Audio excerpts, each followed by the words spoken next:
Hey guys, well today is Sunday and it's pretty late in the afternoon actually. Well, it's 12:54 and it's 7/14/2019. The sun is shining. Nice day but a little sticky. It's 87 out, oh, 89 out and 89 in here. What I'm up to is, this is an old digital cellular phone system. It's a booster. And it's old. But this was one of the best ones I've seen around. I had this on my boat.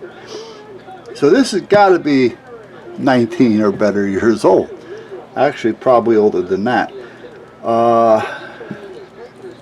Now the only thing is, it's not the 4G, but at this point, it's a good booster. The problem being is, this is the only antenna I have for it. This is the indoor antenna. The outdoor antenna is the problem. I got to figure out what I'm doing for an outdoor antenna.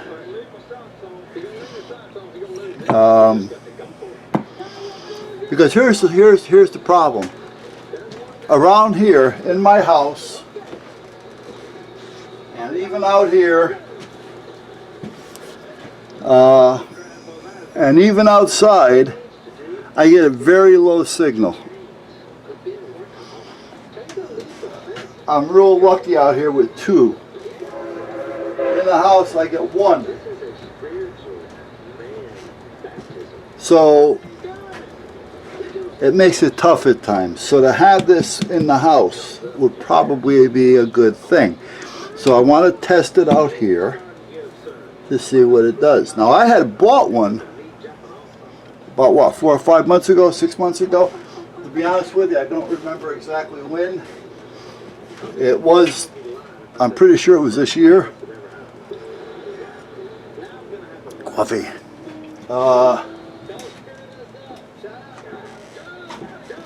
And it was a newer version, cost $300.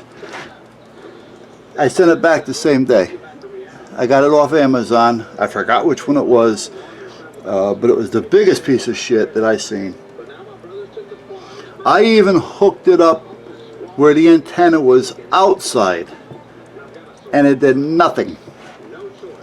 Nothing at all. It didn't raise my signal at all. So I said, you know what, for $300, I'm not even thinking about keeping it. I called him on the phone. I says, what is this thing supposed to do? He goes, well, all those lights that are on there should be green. I go, they're all green. He goes, what's the problem? I says, it's not increasing the signal. Well, how high is your signal? I said, I have barely one line. He goes, well, that should help. Well, it's not helping. Did you try an antenna? I'm using your antenna, and I have it outside. Well, maybe it's a dead spot. Maybe you just selling a piece of shit. I sent it back. All right. I got it from Amazon, which was good. You know, you call up, they turn around, they send it back, they credit, it's done. All right. If you're curious as to which one it was, you're probably going to have to search back. I don't know exactly.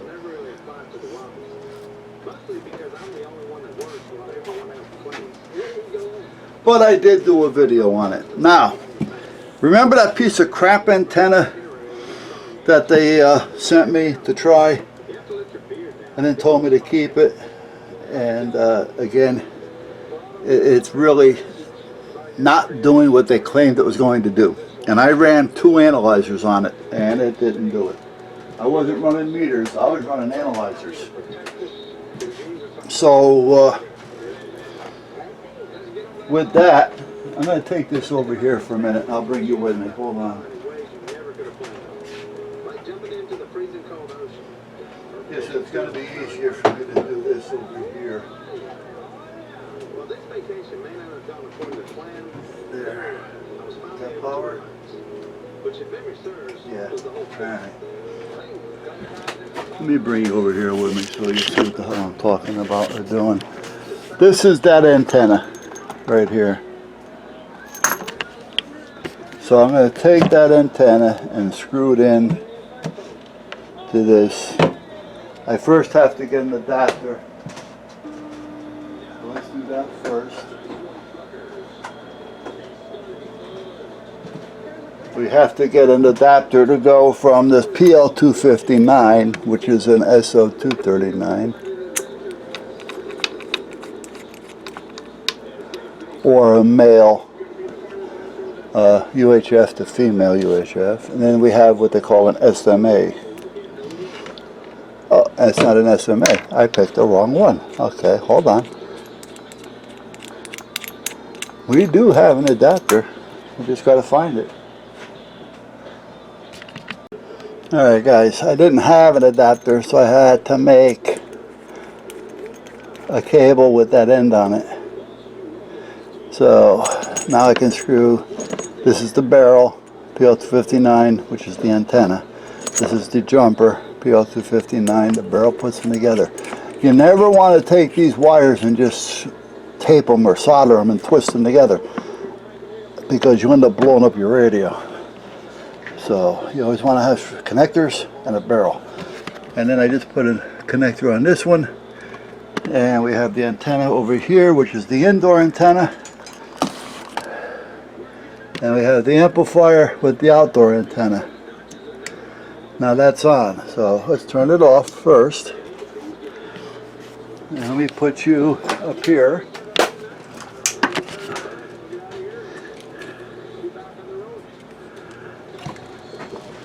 These out of the way. Yeah, okay. Okay, so that takes care of that. Now let me get the phone.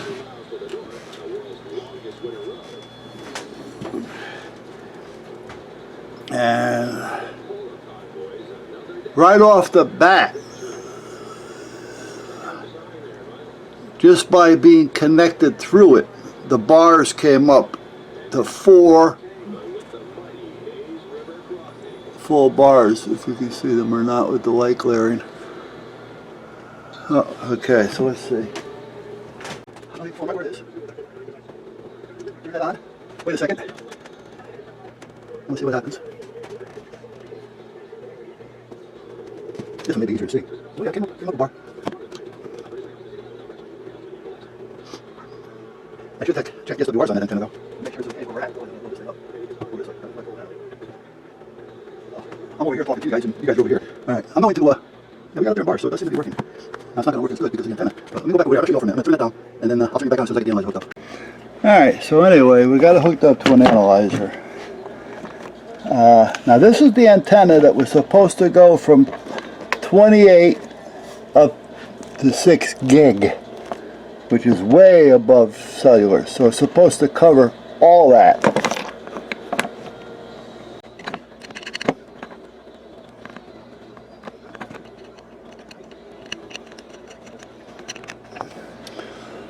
So right now it's set for 400. And it's showing good at 400, which it always did. That wasn't my question or my problem. My problem was when I get up around actually it was down around the, if I remember right, 151. Okay, so right now we are showing SWR 2.5, which isn't too bad, and that's in the 1100s, 1200s, 1000. I was hanging around 2.25, which isn't bad. It's not crazy good. I mean, I like to see it under the 2, but 14, it's up there. And that's why I say it just jumps. It's so damn sporadic. It just goes from one frequency and you go up 1 meg or 1 kill, and it's bam, it's done.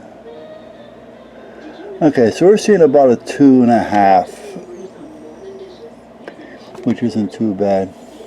And like I say, it's not great, but it's not bad. Let's go back over here and drop this down.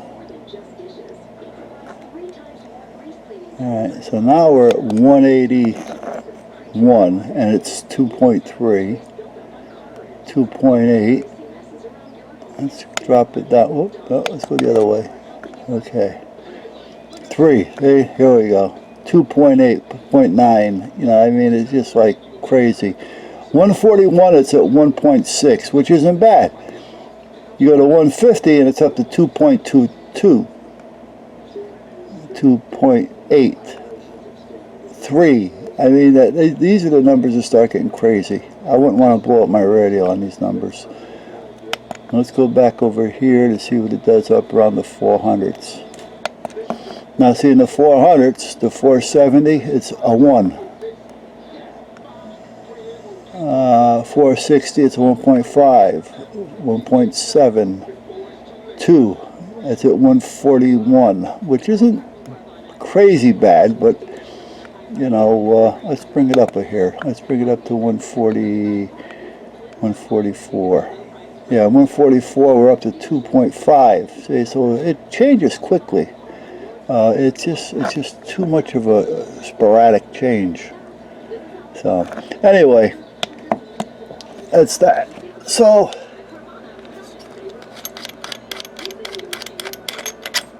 that's where we're at with this. So let me turn this off. Put this back in here.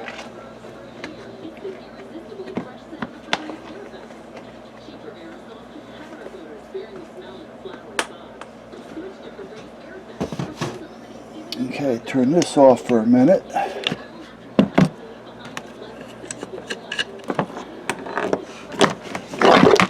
Let's go back over here for a minute. I want to trim this off just a little bit. See, if this isn't all the way up, I'll show you in a minute. There. When you look in here, the wire comes through. Well, you want the white part even with that ring down inside.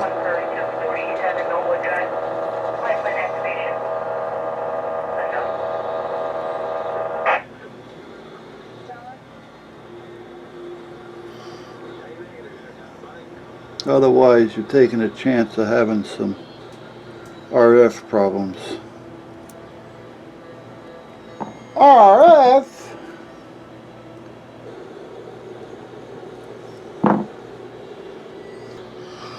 See what I mean? How that white is starting to come up? It's got to come up a little bit more.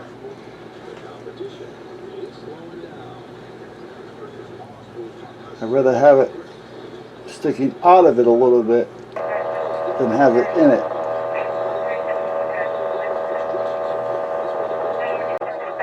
There. Good. Turn the solder iron for a minute. I just want to tin that a little bit. Tin it.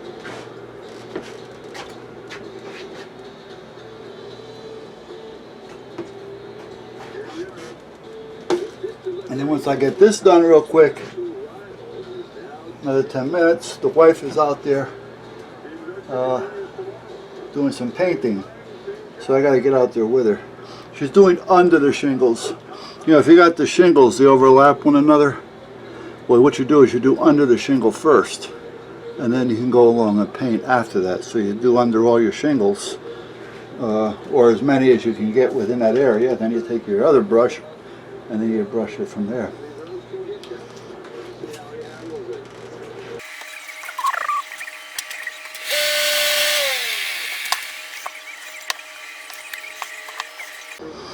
You know, years ago,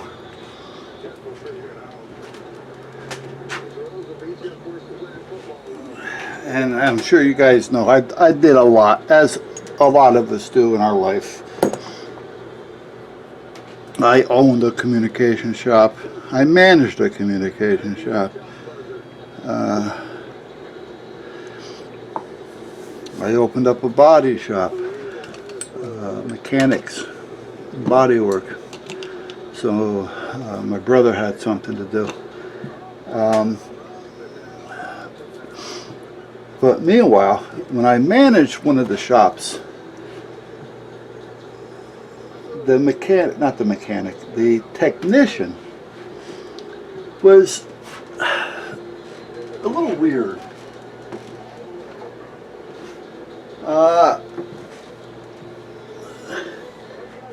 He wasn't as good as I thought he was going to be, and he was there before me. And if he couldn't fix something right away, he just want to put a bench fee on it and put it aside, and right on there, needs a new radio. When in fact it really didn't. You know, you needed $40 or $50 worth of work, but he didn't know where the problem was. He didn't have time to look for it, so it's easier to put, you know, a $10 service charge or a bench charge, and he gets $5. So if he does 7, 8 Ryan radios in a day that way, you know, he's picking up $40, $50.